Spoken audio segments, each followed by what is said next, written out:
Welcome back to the channel, guys. It's time for another anime first impression videos. I'm trying my best to record as many as I will be traveling this week, so hopefully I'm posting these during the trip that I'll be out on and about this week. So yeah, it's gonna happen. Anyways, today's series is gonna be on Ayaka, which is a series airing on Crunchyroll. There's already 2 episodes, time of recording, out. It's releasing in the weekends, and I only watched 1 episode because it is a first impression video. But it's interesting. I guess I just put it like that. It was better than I expected, but I didn't expect too much out of it, to be honest. So before anything, guys, if you haven't done so by now, make sure you subscribe to my channel. Give some love by commenting, liking, and sharing. If you haven't checked out my videos, my first impression videos of this season, the best way is to subscribe because there's more coming out this week and hopefully maybe next week as well. So not maybe, probably, as I'll probably miss 1 or 2 here and there. So make sure you subscribe, give some love by commenting, liking, and sharing. And yeah, let's talk about this series. So again, there's only 2 episodes out, or already 2 episodes out. Usually I do first impressions when there's only 1 episode. But this was one that I put aside. I had seen it. I put my, I guess, my energy on series that I knew that I was either gonna like or at least find, greater opinion for. And this one is kind of where I thought it was gonna be, just a little bit better. Follows the story of a kid who became orphaned at a very young age. I think they say he was around 5, and we see that in the beginning of the story. Don't really know what's much is happening. All we know is that his dad was fighting some foe, and there was some magic involved, and he died. Um, Things happening, opening happens, and kind of we're rushed into the future. He's graduating, and we learn things through just comments that he's doing with his sensei. He was raised in the city in basically a foster home, and never knew anything about his family or his past or where he was from. And then this strange guy shows up to his graduation to pick him up, and he's hoping it's not for him, but obviously it is. He's there to pick him up. Well, he is very strange and he's not making sense, so he tries to ignore him, but the guy, not wanting to be ignored, picks him up and throws him into the water.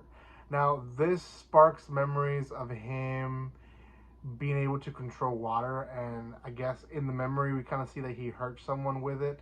Well, he tries to not panic, but the only way to save himself is to again use those powers. So he does use them, and the stranger is like, "Oh, see, I knew that you were the person I was looking for." Well, he kind of kidnaps him. He puts him in a suitcase, uses his powers, and long story short, he's essentially his butler, best old friend, maybe, well, not maybe brother, but like a brother to him. He was basically a servant to his father, and he's a bit older than him, and he was being raised with him essentially when his father was alive. Again, he doesn't remember any of this stuff. Well, he ends up in the island, and it kind of all seems normal. I guess we put it like that. There is obviously a lot of questions that he has. Why didn't no one contact him?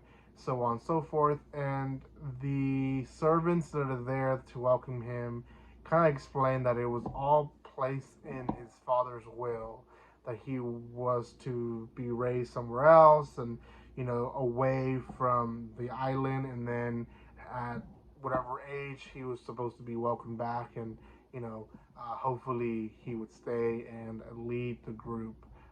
He still doesn't know exactly what all that means, but he's there. Well, the episode kind of ends with him again having a confrontation with his buddy, I guess, and he shows them that he shouldn't be afraid of his powers. They fight some evil spirit that's following him because of his great emotion that he has of just being confused, not knowing what to think of everything, and just, just having so many questions that can't be really answered completely by everyone. So yeah, that is how this evil spirit starts feeding off that energy, and he shows up and they fight him, they beat him, and that's really, in a nutshell, the first episode. It's interesting. It's has a little bit of action, has a little bit of drama, a lot of questioning of, they showcase a bunch of characters at the end that are hearing the news that he's already in the island. Don't know who any of those people are, but it's definitely one that I would consider watching if I had the extra time. Um, I would say this one kind of feels like it's based off a game. I could be wrong. I probably am wrong. I don't know. But it does have that feeling like people know who these characters are, and they're just retelling a story from a video game that people loved and played. Now I don't know if this is completely sure, positive, but that's just the feeling I got out of it. It felt like there was a lot of information that kind of was added or eventually explained, but not completely. So yeah, I don't know. I want to give this one a 6 out of 10. Definitely does not deserve to be in the top 5 or even top 8 of this season. It does also deserve to be higher than some series are releasing this season. They're just, just meh. To be honest, this one's not completely meh. So, 6 out of 10. Again, it's not good enough to even be a contender for me to react or stuff like that. But it is something that I would consider at least watching if I had extra time. So, yeah, go watch it. 2 episodes out on Crunchyroll. If you're watching this and don't want to pay for Crunchyroll, I believe as long as you're 1 week late to every episode, they're free still. I believe that's how it is still. So, anyways, guys, thank you so much for watching this. If you haven't done so by now, subscribe to my channel. Give some love by commenting, liking, and sharing. And I will see you guys next time. Like always, don't be strangers. See you guys.